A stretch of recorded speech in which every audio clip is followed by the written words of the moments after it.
Obviously, you will have a chance to ask questions. Thank you for starting the recording. I always forget. So we are going to have a lecture today, and there are two things I would like to cover with you. One is that I have prepared a presentation, but it's going to be a short presentation on three policies. We don't have a lot of policies we did not discuss already, but I have selected three and I call them random policies. I have selected them each and every one of them for a specific reason. I will let you know why. And after that, I got so many questions about how to write this essay on the new policy or the change in the policy or one of the policies in the EU. So since I got so many questions, I figured that I would actually show you with a real life example, how would I start for a new policy, or how would I try to have a new field of cooperation under the European Union. So I'm just going to give you a lecture about three policies, and these are going to be very short explanations of the policies. And then I will try to show you in practice, step by step, how to find a new field of cooperation for the EU, either as a form of an independent policy or as a new field of cooperation under an existing EU policy. So I just want to give you a few ideas how to deal with it, because I got so many questions. I kind of figured that it would be easier not to answer them individually, but to show you how to do this, a step by step how to do this. And I got yesterday a specific question about the format requirements. As I have mentioned, even though the possible content of your essay has been changed, because I realized that you had struggles finding a completely new policy for the EU. So I think 2 weeks ago or 1 week ago, I posted a remark on the team system saying that it is okay if you do not come up with a completely new EU policy. It's okay if you just change one of the existing policies by, for example, adding a new field of cooperation. What is not a new, completely new policy, but a new segment of an existing policy. So I did add an extra option for the content, but it did not change the format requirements. So the format requirements are the same, and the format requirements are in the PPT I uploaded amongst the files of the teams a few weeks ago. So just very quickly, let me share my desktop with you first. If you go to sectoral policies and files, you find one PPT, what is policies and exams project. And here at the end of the PPT, you find the format requirements. So here are the format requirements. These did not change. Formats are the same. The project evaluation is still the same. There is just one small change here, that you don't have to go for a completely new policy for the EU, but you can change an existing policy by adding new elements or changing the legal base or whatever. So the format requirements are the same, only the content changed slightly if you wish it to change. So you can still stick to the completely new policy for the European Union. And I know it is hard. I didn't want to be mean when I just gave these two possible contents for the essay. I just wanted to make you think. And I have 100% full confidence in your abilities that you can do this. So even if it looks almost impossible, it's not. I trust you. You can do this. I have already received two submissions, and for those who already sent my submission, or your submission, sorry, then if you want to change after today's class, that's fine to resubmit, but you don't have to. So what I'm trying to give you today is a little clue to help. It does not mean that my way is the only way. It is just one possible way. This is how I would consider writing an essay. But again, this is not the only way. what can be used to have a successful and good essay. But before I show you step by step what I would do or how I would do it, I'm just have to inform you that based on our discussion today, I have changed the dates and the schedule and whatever of the exams, and following your request, it's already posted in both of the course groups, hopefully the final exam schedule. I honestly hope that the faculty will not come up with a new idea that the Neptune will not be available or whatever. So hopefully what I have posted is the final version of the exam schedule for both classes, for both the policies and the European integration and issue of nations. Now, after this preliminary remark and explanation, I will try to share my PPT presentation with you for today, and that's about the way I call them is random policies. Of course, they are not random per se, but I will give you a short explanation about that in a second. Hopefully it's opening.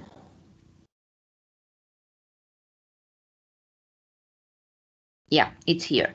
So I will turn off my camera per usual and start my short lecture, and it's going to be short. Random policies.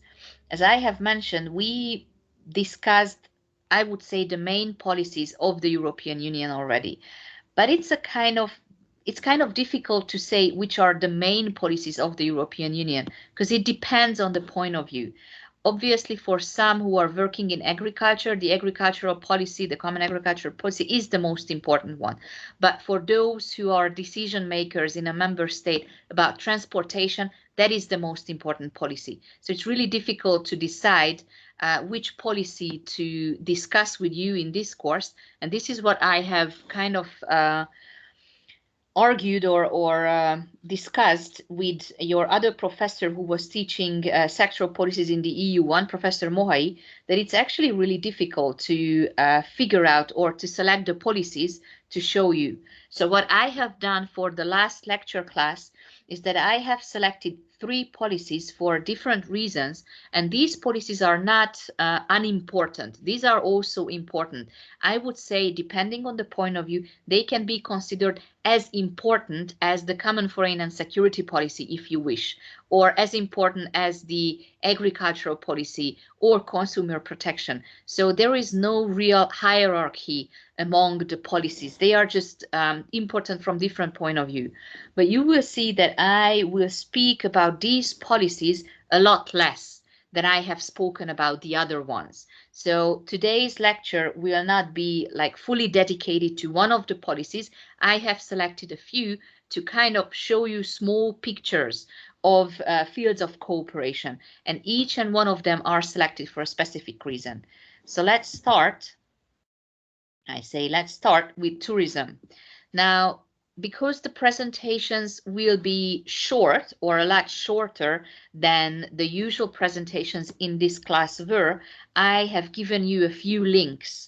So for every policy, you have a set of links you can consult, and you can get more information about these policies under those links. And of course, if you need further information, you can always ask for more references. But because this is like an abbreviated or a short introduction of these policies, I did not have time to explain all the details. So we are going to start with tourism. And I'm not going to talk about the history of tourism because that's not a field of cooperation. That's not an EU policy where history is very important from the point of view of the functioning of this policy. What is more important is the legal base which serves or which supports the action of the EU. So far, when you were studying sectoral policies in the European Union 1, you dealt only with policies where the Union has exclusive competence. So when you were discussing the policies which are mainly financial in nature, those were all based on exclusive competence of the European Union. So basically, those were policies created by the European Union exclusively.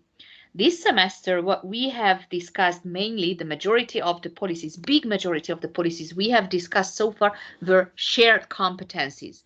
Shared competence means both the European Union and the member states, they do make decisions on those fields of cooperation, on the fields of those particular policies.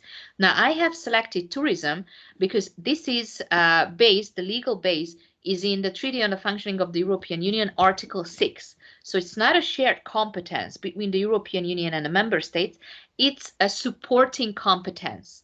So here the main action comes from the member states, and the European Union only supports and coordinates the actions of the member states. So when you remember the competencies of the European Union, you know that the power to act or the actions of the European Union are getting more and more limited. Here in tourism, the power of the European Union is really, really minuscule. It's really limited. So the main responsibility and the main opportunity for action lays with the member states. And the European Union has to restrict itself and cannot create, common rules, but they have to only support, or they can only support member states' actions. If we look through the legal base, this is actually visible from Article 195 as well. If you read the half sentence underlined, it says excluding any harmonization of the laws and regulations of the member states. So if you remember back previous week, we discussed consumer protection. And when we discussed consumer protection, what is a shared competence, we said that the main activity of the European Union in consumer protection is to harmonize the laws of the member states. So that's the main action what the European Union does. Now here, because this is a supporting competence of the EU, harmonization of laws and regulations of the member states is forbidden for the EU. They cannot create law which would result in changing national laws. So basically here, the Union's action power or action radius is very, very small. If we look at Article 195, though, we still have the same kind of procedural provisions what we have seen in the majority of the policies. So it's still the European Parliament and still the Council, still the initiation of the Commission, and they still follow the ordinary legislative procedure to adopt measures which will complement the actions done by the member states. So when you look at the legal basis, you kind of, even if you do not know Article 6, from Article 195, you can figure it out that this is not a shared competence. If I have to pinpoint two expressions from which it is obvious that this is not a shared competence, one is complement. So after the measures, you see to complement actions, and the other one is what I have underlined. So harmonization of laws is forbidden for the European Union. The reason why I have selected this policy again, because this is coordinating or supporting competence. Now, why is it important for the European Union? If the European Union does not want to go into the national legal systems of the member states too deeply, why do we need such a coordination or such a supporting action? Well, actually, Europe is still #1 destination in the world. Believe it or not, well, there is a reason why you came to Hungary to study. When I lived in South Korea, I heard so many times that the only thing they want to do and the only place they want to go for holiday is Europe. And my friends in Korea, they particularly wanted to go to either Budapest or Prague. These were the two dream destinations, at least amongst my friends. So since this is the #1 destination, tourism destination, then it means it's a huge business for even the European Union. We have this kind of chain of importance discussed when we were talking about consumer protection. So when there is a business like this, which covers billions of dollars, that usually means something for the EU budget as well. If you just think about the income or the sources of EU budget, it's really easy to see that such a huge business has a financial importance for the European Union. I'm not going to read it out. I have copied some data here from one of the sources I offered you for further reference, and I just copied here one sentence which can give you a clue what a huge business tourism is. But especially the interesting thing, when I prepared for this presentation, at that time I did not find yet information the impact of COVID. So if I give this presentation 1 year from now, probably my presentation will be different. I will not be able to use the same PPT because COVID actually changes a lot of policies and it will significantly change tourism, I am sure. So what are the challenges without COVID? COVID is the number one, the ultra challenge. But without that, what are the other challenges? Well, the first one is security and safety. Obviously, when you were preparing to come to Hungary to study, your parents, what they asked you for the first time when you came up with the idea that you are going to come here to study, the first question I'm sure was asked by your parents is it safe or not? That's the way of parents. When I went to South Korea, my mom's first question was, is it not dangerous? So that's completely normal.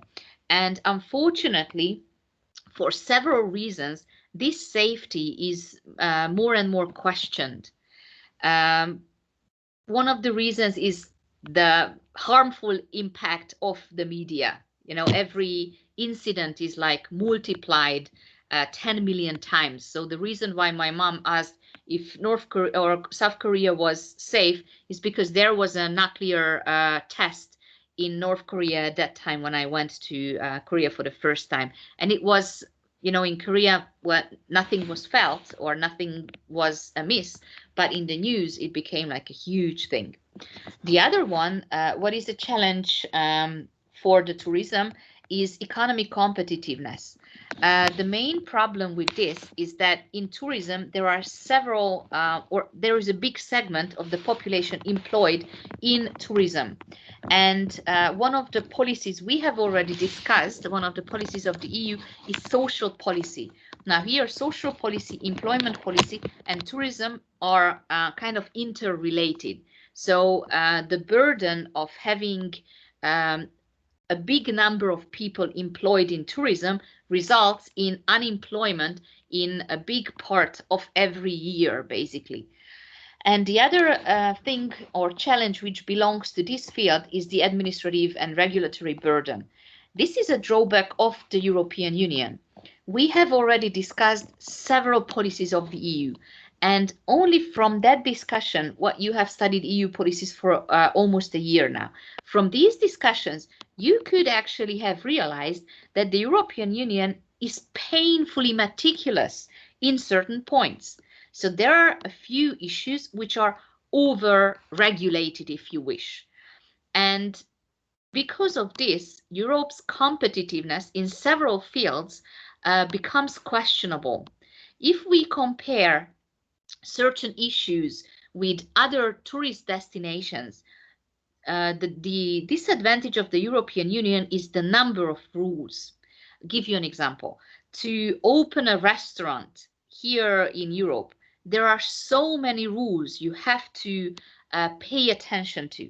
And these rules are not only national in their origin. The European Union already pays attention to small details.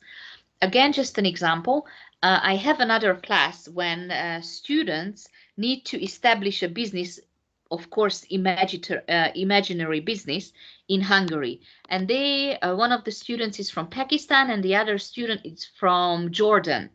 So I asked them, and this is their project or this is their exercise, that they have to establish a business in Hungary. So they don't have to go out of the country. They have to establish the business in Hungary. And there are already so many regulations and so many rules they have to follow in Hungarian rule that they did not really pay attention to EU law at all.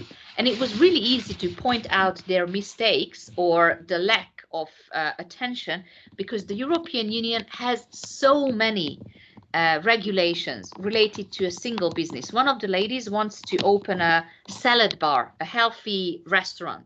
So they had the chance to select what kind of business they want to open. And one of the ladies wants to open a salad bar. And in about 5 minutes Googling, we have found at least 20 EU pieces of legislation which regulate that one issue, how to open a salad bar, how to label the ingredients, how to store the ingredients, what they have to put on the label when they sell the food, not only in the restaurant but they deliver, and so on. And because of this over regulation, sometimes the European Union actually digs its own grave, because if there are so many rules, that obviously improves the safety. Great. However, on the other hand, it puts the European Union into an economic disadvantage compared to countries which are also tourist destinations, but the regulations are not that strict. Just again, an example. In the European Union, as a tourist, if you go into, I don't know, you want to go to Paris and you want to see the basic, Louvre and Notre Dame. Well, you cannot really visit the Notre Dame now, or Saint-Chapelle or whatever. How many administrative burdens you have to go through, visa issues. If you want to find a hotel, the hotel needs to pay attention to safety regulations, food regulations. Yeah, Fatima, go ahead. Professor, I just had this question that is this are these all these regulations, are these applicable for people who want to open, let's say, a home business as well? It starts from, I don't know, a family, and then they start cooking something at their homes, Uh-huh. and it's not really on a big scale. Uh-huh. Well, I cannot really answer the question punctually because it depends. So some of the regulations or some of the rules, yes, they do apply. Some other rules, they do not. Just an example, if you want to cook and you want to give food to others, then you obviously do not cook for delivery. Now, that regulation, which deals with delivery, does not apply. But if you cook for people and you sell your food, the majority of the rules do apply, yes. Okay, thank you. Again, that's actually a very good question. And another example, originally I was working for the Faculty of Sciences, and I was working under the dean and the head of the dean's office. Whenever there is a kind of gathering or a final, I don't know, party, end of the year, Christmas, let's love each other and let's be happy together, he always brings cakes, and those are amazing cakes. They are delicious and they are beautiful, really, like you can buy in a shop. They're really, really nice. And I asked him, okay, who prepares these cakes? And he said, my mom. And she sells cakes, what she makes at home, but her business is not registered as a bakery. She cooks them at home, but because so many of the rules or the regulations, her business says that she's not baking, she's preparing small artifacts for gatherings. So that's what the business says, because That's otherwise, actually so smart. yeah, well, it is so smart, but if you want, I would say that's a small violation of the rules, I believe. But because if she says, okay, I'm a baker and I'm baking for selling my cakes, then there would be so many regulations which are applicable. For example, somebody could go into her kitchen and check how does she store ingredients. Is it hygienic or not hygienic enough? Are there any, I don't know, rats, mice, whatever? So you know what I mean. So I cannot really exactly answer your question. I would say that the majority of the rules would apply than it would for a restaurant. But again, this is, Thank you, Professor. you are very welcome. Again, this also depends on the national law. Okay, so back to the point, these administrative burdens can actually result in economic disadvantage for the European tourism market. Also, there is a technological challenge keeping up with IT development, information services, and so on. The best is for or the best example is for social media, providing advice on tourism services. How can it be regulated? How should it be regulated? Like Facebook or Twitter or all this stuff are private companies. How can the European Union influence the content of private companies? And this is not even the content of private companies. This is a content done by individuals on a private company's website. So this is very difficult to actually tackle by an international organization. And then the last challenge I wanted to mention is growing competition. Now, not everybody wants to go to the European Union. It's still the number one destination in the world, but Europeans actually prefer to go out of Europe. So it is a number one destination, but not the only destination. Um, just an example, now in Asia, it is pretty kind of cheap, not in every country. I've not been in every country in Asia, obviously, but several countries I have visited, there is now a chance for customized experiences, meaning that if you pay a bit more, then you have your own holiday organized for you. I never did that, but there is a chance. So if you just want to go and visit, you have, I don't know, 2 days, you pay for a travel agency and they organize your trip for you and they, hire a car and whatever. This is usually not done in the European Union because of the regulations. Now, Europe's number one tourist destination, fine. If it's the world's number one tourist destination, there was a plan, there was a need for a plan. And this plan actually came from the European Commission. And this action plan was adopted in 2010 with priorities. I'm not going to read out all the priorities. They kind of logically follow from the challenges. I just only want to mention a few programs. And when I mention a few programs, you will see the difference between tourism as a supporting competence and the other policies we have discussed. When we discussed other policies, we always said, okay, this is one field. So when we were discussing consumer protection, we said, okay, here, these are technical standards, what the European Union worked out. What you see here are only programs. So if you put these two things together, you kind of see that there is an action plan for consumer protection. There is an action plan for tourism, but the actual extent of the action is very different. For consumer protection, there are 70, 80 regulations, technical standards, whatever. Here, there are programs, examples for programs. One of them is European Destination of Excellence. It's similar to Cultural Capital of Europe. I'm not sure you know this, but in 2010, a million years ago, Page was Cultural Capital of Europe. That's a title. And there is some financial support coming with the title, but basically that's it. It's a title. We can write it on brochures. The European Destinations of Excellence is something similar. It's a label. The point of this label is to enhance the possible marketization of the destination. But it's a program. It does not regulate anything. It just establishes a program to help marketing. Or virtual tourism observatory, that's a database for those countries who are participating in tourism significantly. That's a source for them to collect data. So when you look at, it's not the reason is not the brief nature of this PPT presentation. Obviously, I could speak a lot more about tourism in Europe, but the thing I would like to draw your attention to is that there are programs, and in shared competencies, there are actions, or if you want, more detailed actions. So the reason why I have selected this policy is to show you a supporting competence.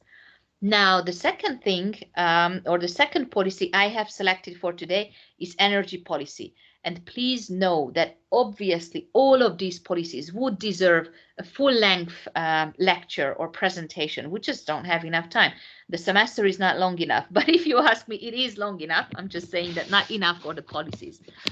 Now, I did not want to have a long history or a long historical explanation why the energy policy is important, but I have found a really good picture which actually shows why the energy policy is important for the European Union. On the top right corner, you see that the EU is the largest energy importer in the world, and in the left button, you see that we buy more than half of the energy we consume from outside of the EU. So the reason why energy policy is so important for the European Union is because we don't have enough. We do not produce enough. And this is the reason why the European Union needs an energy policy. Now, the legal base and institutions. Now we are back. It's a shared competence. So here you will see concrete actions from the European Union, because here the member states and the European Union, they act together.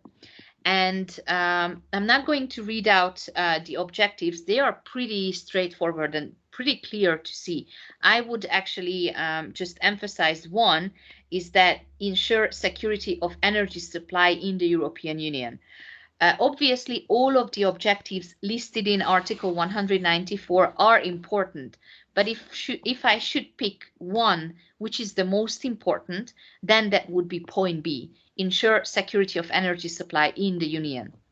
And if we go back or we go forward and we check the institutions and the legal based measures and whatever, we see nothing extraordinary.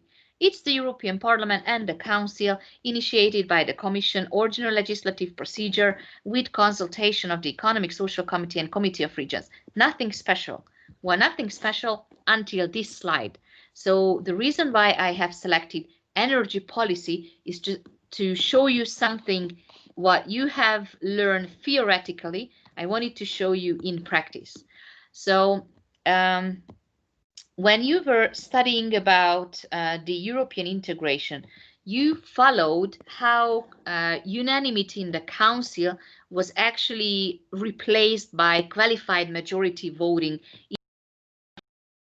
So you know, when you studied from, I think, from Professor Dack, you hopefully you remember that though originally the main decision-making procedure was to use unanimity in the Council, it became impossible to make decisions. With the growing of the member states, with the growth of the member states, it was nearly impossible after a certain point to make decisions when the decision required unanimity. So they gradually replaced unanimity in several questions, in fact, in the majority of the questions, with qualified majority voting in the Council. But you have also studied, hopefully, that there are a few very sensitive issues where unanimity was kept or remained, was secured. And this is one of them. If you look at paragraph 3, it says if there is a measure which has a primarily fiscal nature, then there is no qualified majority voting that still requires unanimity in the Council. So with this, actually, I wanted to give you an existing practical example how the voting system in the Council changed, but this theoretical statement, what you have heard from my colleague, and you have heard it from me as well, that for fiscal, for financial, for money-related issues, the Council kept its power. Well, you see it in practice. Energy policy in general, if I go back, in general is ordinary legislative procedure, meaning that the Council votes with qualified majority voting. But as soon as something has a primarily fiscal nature, so when it involves mainly money, then immediately this qualified majority voting is out of the window and we are back to unanimity. Now, 5 dimensions of the energy union. Again, if you think about this fact that the European Union heavily relies on energy sources coming from outside of the European Union, it's pretty easy to see what are the main points or what are the aspects the European Union pays attention to. First one, as I have mentioned, when I wanted to pinpoint the most important objective of the energy policy, I already pinpointed energy security. Now, this is the first dimension, or I could say the first pillar of the EU's energy policy. That's energy security. Then they want to achieve a fully integrated internal energy market where energy can freely flow from one member state to another. And this freely flows does not only mean regulation, so without an obstacle, legal obstacle, but they also mean infrastructure. Believe it or not, to take energy from one country to another, that's possible. It just requires enough equipment. The other one, or the other dimension they want to pay attention to, is energy efficiency. Huge number of energy is gone to waste these days because the infrastructure is not improved enough to use the energy produced. Then climate action, decarbonizing the economy.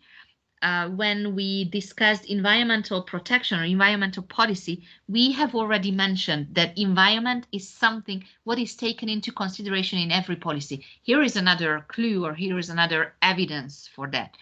And finally, they are trying, and this comes from climate change actions of the European Union. So the fifth pillar has something to do with the climate action done by the European Union. They want to use new energy sources, clean energy technologies. The source, by the way, of these 5 dimensions is the Energy Union Strategy from 2015.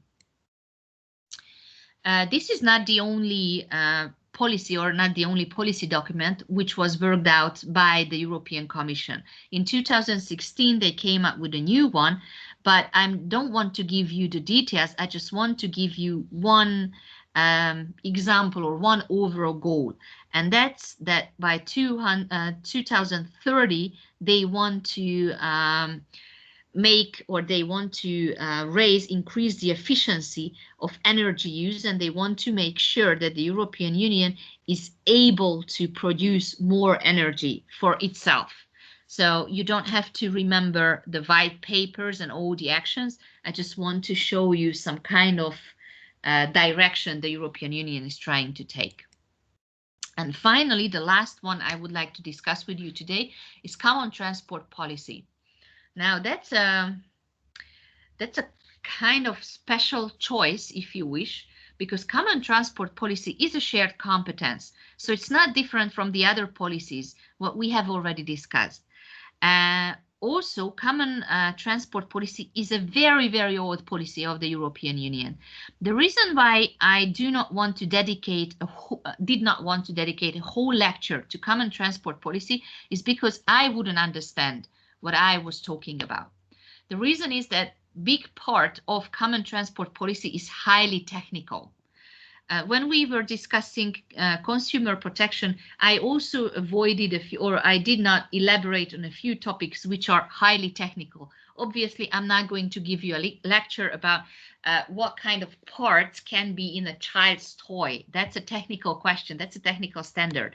So, but it would make no sense because I wouldn't understand, you wouldn't understand, and it's not really important from legal point of view. But still, there were enough things to explain about consumer protection without the technical standards. Now, common transport policy is a huge policy of the EU, but a big portion of this policy is very highly technical. So we would not really understand what we are talking about. And it's not because we are not clever enough, but we are approaching these issues from legal perspective. So this is the reason why we have this policy here, because you cannot avoid it when you're talking about EU sectoral policies, but I did not want to dedicate a full lecture to transport policy. So history, as I have mentioned, this is an EU's common policy for more than 30 years. I cannot really count. It was mentioned in the Treaty of Rome, but very briefly. So I would say 30 plus 30 years. It took about 30 years to elaborate the rules, but it's a common policy area from the very beginning. Now, the first priority of this area was to create a common transportation market where freedom to provide services is granted for every participant. Now, after this common transport market was established, now the next step would would be to create fair competitive conditions for or between the modes of transportation and also between which these are the steps which the EU has taken during its history. Now, the final point, what they have achieved, it covers national laws. So here, this is a shared competence. Harmonization is okay. So the European Union harmonized big portions of national law, but also they created regulations and administrative provisions. And the big part, they created technological environment. They have a lot of technical standards, as I have already mentioned.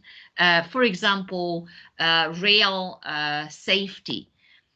And they also have created an environment where the social and tax regulations help move the transportation policy forward. So from this short explanation, you actually kind of see that in transport policy, the EU's actions have several directions. They create technical standards. They change the rules of national legal systems. They add tax and social provisions. So again, this is an encompassing all kind of policy. Legal base and institutions, it's a shared competence, as I have already mentioned, and the size of this policy is also visible from the number of articles covered. Now, from Article 90 to 100, it's all about transportation policy. So it would be a mistake to think just because we do not have a full 90 minutes lecture on it, it's a small policy. It's not. I'm not going to read out what is happening or what are the goals of transportation policy. I just want to draw your attention that it's a shared competence and it follows the ordinary legislative procedure. Nothing special from this point of view. What is also special about transportation policy, and with this I would like to refer back what we have studied before about failure to act. This is a procedure of the Court of Justice of the European Union, and we will study the details next semester in enforcement of EU legislation together, but we have mentioned this procedure before. Now, the interesting thing about this transport policy, and this is why I have said 30 plus 30 years, because it was in the Treaty of Rome from the beginning, but started to normally function from a procedure. Actually, the institutions had the authorization, they had the power to work on transport policy. They had the legal base to start working, start harmonizing, but they didn't. So for a very long time, the legislation was hesitant. They had the power to act, but they did not act. It took a procedure by the Court of Justice of the European Union to force the institutions to start to do something. The Parliament actually sued the Council for not doing anything. And the procedure, as I have mentioned, was a failure to act. This is a kind of procedure what an EU institution or a member state can start against another EU institution, saying that, you see, you have the competence, you have the power, you have the obligation to do something, and you are not doing it. Now, this is what happened, the European Parliament, and you know from your European integration studies that in 1985, the Parliament was still not co-legislator. So at that time, the Parliament did not have enough power to kind of work almost alone. Oh, this sounds terrible and it's not legally correct. So at that time, the Parliament was not a co-legislator, and it means it in the institutional balance, it had less power. So it could put less pressure on the other institutions in lawmaking. Yeah, this way it is legally correct. So the parliament sued the council for not doing anything. And in 1985, this judgment, well, you don't have to remember the number, obviously, told the council to start and work out a genuine common transport policy, because at that time the council was the main lawmaker. So after this judgment, the transport policy started to develop more intensively, if you wish, because until that time they were just, sitting on their power. Now, obviously, even though the council was sued because of failure to act, it's still the commission who can initiate lawmaking. So after this judgment, the commission started to create white papers. Now, white papers are more like, they are a program. They say what needs to be done. But when the commission creates a white paper, that's not necessarily an initiative for lawmaking. I'm just trying to elaborate this because I think it's kind of confusing. So when the commission publishes a white paper that may or may not result in initiation of actual lawmaking. So the Commission in 1992 came up with a white paper on the future development of the common transport policy. And they had a few ideas how to improve the transport policy. And I'm not going to read out the ideas. You can read it for yourself. But when this white paper was published, it was communicated, the Commission also at the same time submitted a package for lawmaking. Just to give you another example, I have mentioned a few classes ago the migration policy. Do you remember? In September, the Commission suggested or published a new action plan for migration. And one segment of that action plan is actually the of lawmaking. So the action plan usually, or the white paper, usually is bigger than the initiation of lawmaking. So the proposals, the concrete proposals, are usually one segment or one pillar of a white paper or a communication. Now, I give you an example to this one. In 2001, the Commission came out with a new white paper. The title is European Transport Policy for 2010, Time to Decide. And this particular white paper contained a package of measures. So the white paper speaks about rights and obligations of transport users, speak about technological projects and so on. And by the way, has 60 proposals for measures. So with publishing a white paper at the same time, the Commission initiated formally lawmaking as well via ordinary legislative procedure. Now, there are a few technological projects which were actually realized. One is a satellite navigation system called Galileo, and there is a European rail management system as well. Again, these are highly technical, so you don't have to remember them. Now, in 2006, the Commission came up with two new packages or two new documents. One is Keep Europe Moving, and the other one is Greening Transport Package.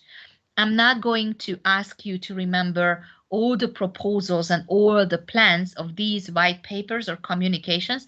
I just want to kind of show you that even though the council was sued for not acting, it's the Commission who took the initiative based on the structure of EU law. This is constitutional EU law. And finally, I would like to show you policy areas. The reason why we are not dealing with the transport policy for 90 minutes is because they speak about something like this: civil aviation security, single European sky, aviation safety. These are all very technical rules in nature. There is one what you for sure heard about. This is the passenger name register, what is the new instrument initiated by the Commission. So this is it for today, basically. So that's the lecture I wanted to give you. And with this lecture, we are done with the EU policies. I'm not saying that we have discussed every policy of the European Union. We did not. But we did cover a few. We did cover the basics, I would say. So I'm going to stop this presentation now, and I'm going to share my desktop with you to show you how I would do my essay if it was my responsibility. But before I do that, are there any questions related to these policies today? None. Okay. Now, let me share my desktop with you. It's done. So I will open this PPT presentation. Desktop. Yep. Policies. And here is one which has the title My Policy. Okay. And this one is actually, I have uploaded it amongst the files. Okay. So again, this presentation is about how I would approach the project exercise, which gives 30% of your final grade. So this is just an example. This is the way I would do it. I'm not saying that this is the way you should do it. I'm just giving you an idea because I got so many questions on how. So here it is. Now, what I would actually do as a first, I will think about what I'm interested in. And I'm considering to buy a dog for my daughter, and I really do like pets and dogs, so I decided that I would check if the European Union has any kind of regulation on dogs and pets. So basically, my point of view is not looking through the founding treaties of the European Union. I just looked into my own interests. So I have an idea. What if the European Union works or the member states work together on a policy protecting animals? Now, I do have an idea, but I have to see if the European Union already does it or not. So what I did is, it's not very sophisticated, but I typed it in Google, animal protection in the EU. That's it. And I have found a few links. And like it or not, I was reading. So I have found three main links or three main websites which were dealing with animal protection in the EU. And almost all of them, one is actually a European Parliament website. So I did use this as a starting point.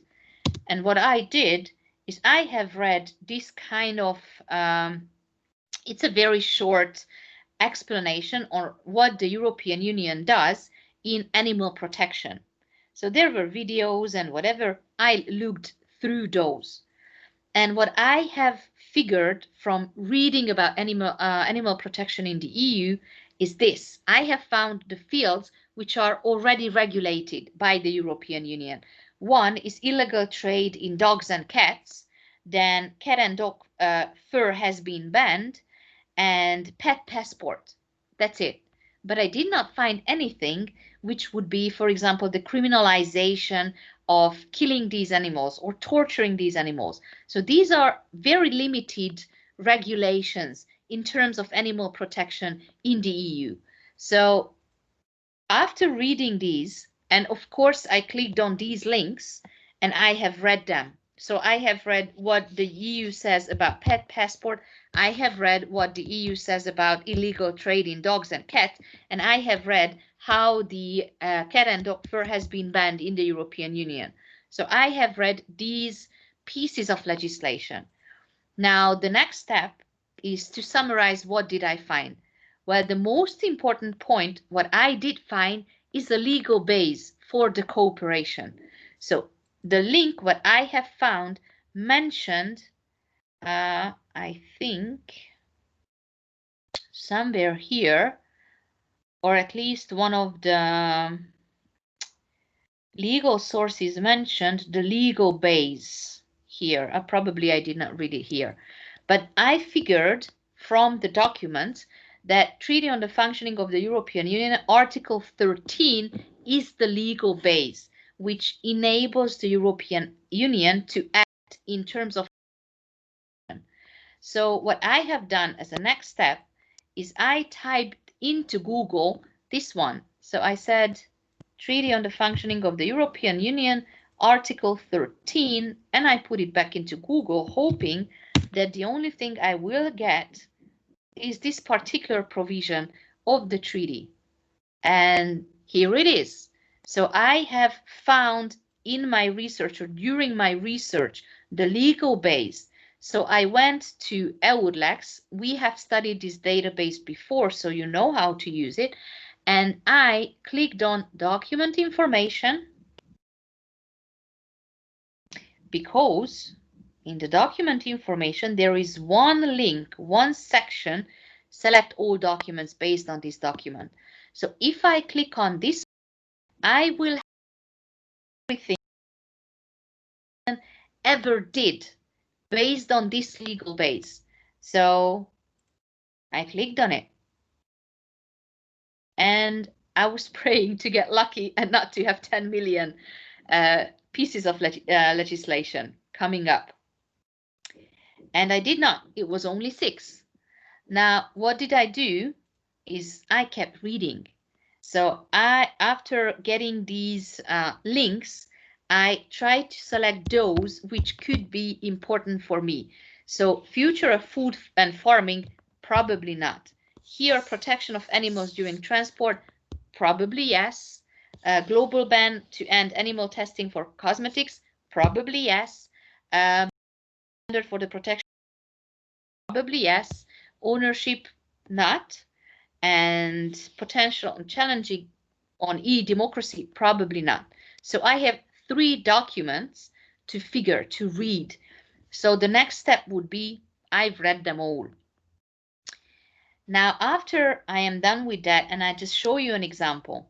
If you download one of these pieces of legislation, you will get a preamble. And the preamble, you will see further legal bases. So usually, the one article I have found at the beginning and what I have used as a starting point, that's usually not the only legal base used. Okay, so when I read through these documents, I have found several other legal bases I could use to create a new field of cooperation for my policy. I'm not going to show you. I have read these, and I found a few legal bases. Not all of them are relevant, but I have found a few. Now, if you do all this research and all this reading, what you will have at the end is you will have an idea what you want to expand the cooperation to. Now, you will have a legal base. If you have a legal base, you already know the procedure which can be used. You can know the institutions which participate in the lawmaking. Now, obviously, you can change these. So you can say, I believe that for this particular reason, we should not need qualified majority voting. We should need unanimity. Or you could say that, okay, it has unanimity voting, it has a special legislative procedure, but I think we should concentrate on ordinary legislative procedure. Now, you have an idea, you have a legal base, and you have a knowledge on what has been done already on the field or related. So the question, what you have to find when you are writing your essay, what is not done. So in my case, what is not done is minimum standards for protection of pet animals. Not only dogs, not only cats, not only farm rabbits, but all pet animals. What is missing? So my essay topic is how could the European Union extend the cooperation among the member states to minimum standards for protection of pet animals. So how can I change the existing policy? In my case, I would add a new field of cooperation, and this new field of cooperation would be deciding on standards for protection of pet animals. Now, I know what I'm going to talk about. I just have to give a structure for my essay, and this is what I suggest for you as well. So I give you the suggested structure of the essay, and this does not mean that you have to follow. These are only tips. So in the introduction, I would explain my selected field, and I would explain why do I believe it is necessary. Since the format requirements tell you to have at least 10 scientific sources. At least that's what I remember, 10 scientific sources. This is a perfect place to have scientific references. So I say that the protection of pet animals is particularly important for the European Union. What kind of references would I use here? Obviously, I would find data showing how many stray dogs are in Hungary or Italy or whatever. So I would use data to show the need for this field of cooperation. In my case, I will most definitely find data about the European Union on animal torture, for example. I would actually explain that in the majority of the member states, animal torture is not a criminal act. It's not in the criminal code, and so on. So this introduction is actually a perfect place to put data, evidence in from scientific sources, obviously. So it's not New York Times. It's just like there are NGOs protecting animals, Greenpeace, and data I could use. Now, the second part of my essay would be EU action so far. And I would explain here the fields already covered. This is a perfect place for legal references. In my case, you have seen here that there are three different fields which are covered. I would explain these three very briefly, like in 2 or maximum 3 sentences. But how many references can I have here? At least, okay, because these are already fields which do exist. And I told you that if you refer, if you cite legal documents, that also counts as a reference. Out of the 10, I would have at least 3 already. Now, here is the essence of my essay, the new field of cooperation. So I would explain the legal base I would use for the new EU action. As you have seen from my presentation, there is not always just one legal base to use. So in different titles or different parts of the Treaty on the Functioning of the European Union or the Treaty on the European Union, there can be specific legal bases for actions. So if I talk about protection of animals, this could be the Article 13 I have shown you, or it can be in agricultural policy, or it can be in criminal investigation or criminal cooperation, whatever. So there are several legal bases I can use. How do I find those legal bases? 1, I read the documents already existing, or 2, I will just open the Treaty on the Functioning of the European Union, say Control F, type in animal, and go for keyword search. That's it. So this is the way I can find legal bases. So for my new field of cooperation, I select a legal base. And again, there is not necessarily just one option. Then based on the legal base, what I have found, I would explain what measures, what procedures, and what legislative procedures would be used if we want to create a new field of cooperation on that legal base. And then I can suggest if I want to add an extra legal base.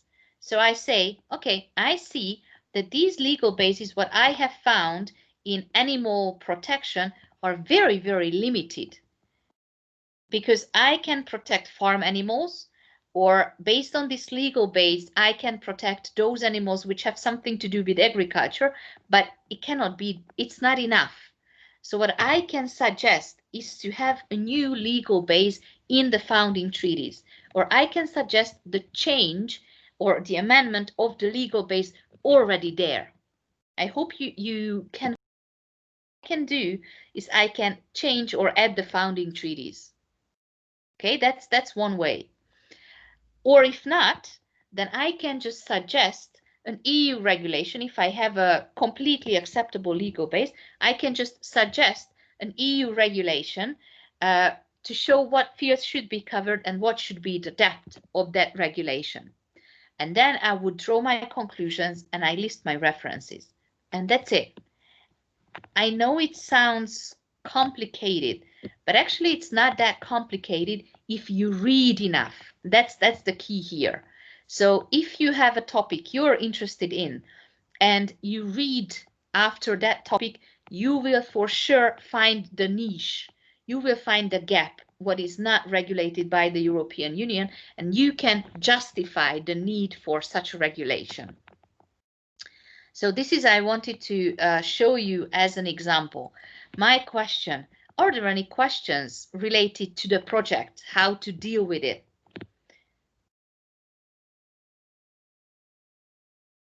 Was it clear enough, the explanation?